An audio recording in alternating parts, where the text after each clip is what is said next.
Jaio nintzen Astiarran, ipintza baserrian. Bizitza guztia bertan egin dut, nire ama hildan arte. Ipintzak niretzako oroitzapen gogorra ditula, aitaren bortizkeria batetikan, violentzia psikologikoa amaren retxazoa, nahi gabea eta inkostientea du gabe, maitasuna bazun, hori zet ukatzen. Gero ora ipintzan dakaten rekuerdoa da nire senarroiarena eta egin dizkianak. Bi etxe bizitzako baserria zen, eta aldamenean gizonezko pila bat pasatzen zen handikan, eta hor izan du nun lehenengo abuso sexuala. Hori, gorde dut, 50 urte nituen arte. Nien horri ezer esan. Gure ziketa ere oso gogorra izan da, bere bizipenak zigala medio, oso zorrotza izan zen, aita. Gero, basun maitasuna emateko gaitasuna baita ere, Nere amak aldiz nahizun guk ikastia. Etzan normala, baina 3 urtekin ja sartu ninduten eskolara. Txia gogorra baldin bazan, eskola bainekan gogorragoa. Nazionaletan izan duen esperientzi polita. Goatzen nahi redakzioa narazi zigutela familiari buruz. Eta nahi sartu ziatena, zan ni jaio nitzala nire zarrak zaintzeko. Gure obligazioa hori zala. Eta hori redaktatu nun. Eta irakasleak esan zian, ez. Zuetzea horretarako jaio. Zerbait gehiago egiteko balio dezu. Eta zan lehendabiziko aldia, ikusi nuna, ostras, ez nahi zain tuntuna. Irakaslearek, Doña Pilar, piztu zian argitxo bat. Eta nire amaren esan azan, besteak iregan ez agintzeko ikasi.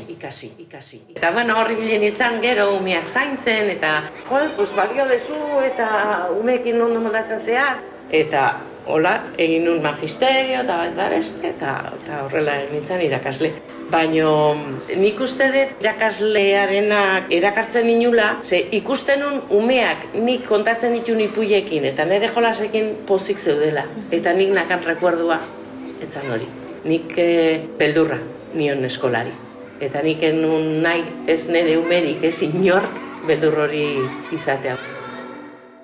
Politikako interesa sindikatotik etorri izan. Kambiatu egun nahi genituen gauzak. Aurraren bide lagun izan egin duen eta ez instruktorea. Sindikatotikan lokalizatu ninduten eta lehendabizi izan itzan zinegotzik. Zerrendetan atean itzanean, Kriston revoluzioa izan zen, pintzako alaba, ezkerraian. Eta gero ja, alkatetarako aurkeztu nun nire burua. Familia lehendabizi xokian gelditu zen. Babesa handia jaso nun herrien. Alkate nitzala, emakume izatea, izan zen lehendabiziko egunetikan bizi izan nun muga, ez? Mundu urbanistikoa ez da emakumeen mundua. Maiburu nintzen eseitzen, bazter batian. Eta etorri zen konstruktore bat eta un alcalde tiene que presidir la mesa. Mal alcalde vas a ser, si te vas a sentar ahí. Beste motibo bat, katetzarako orkesteko izan zen, ikusten ulako ja nire senarroiak gero eta espazio gutxiago usten ziala ni izateko. Eta alkatetzan ere gertatu zitzaidan, ez naiz nire nukleo familiarrean hau ondo emateko gai, nola izango naiz herri bat aurrera emateko gai. Nire burua zigortu dut horretan.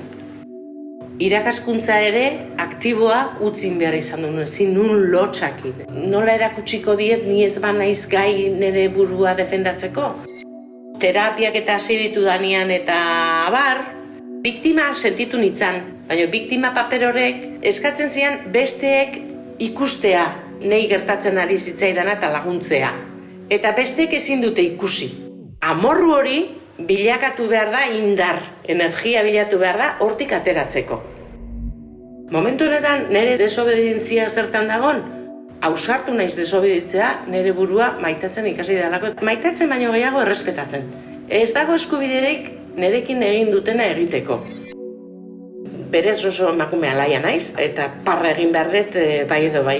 Zakarra baino goxua, hori etxetik handatorkigu. Nik esango nuke nik naizela resilientea, ama, ona eta irakasle ona.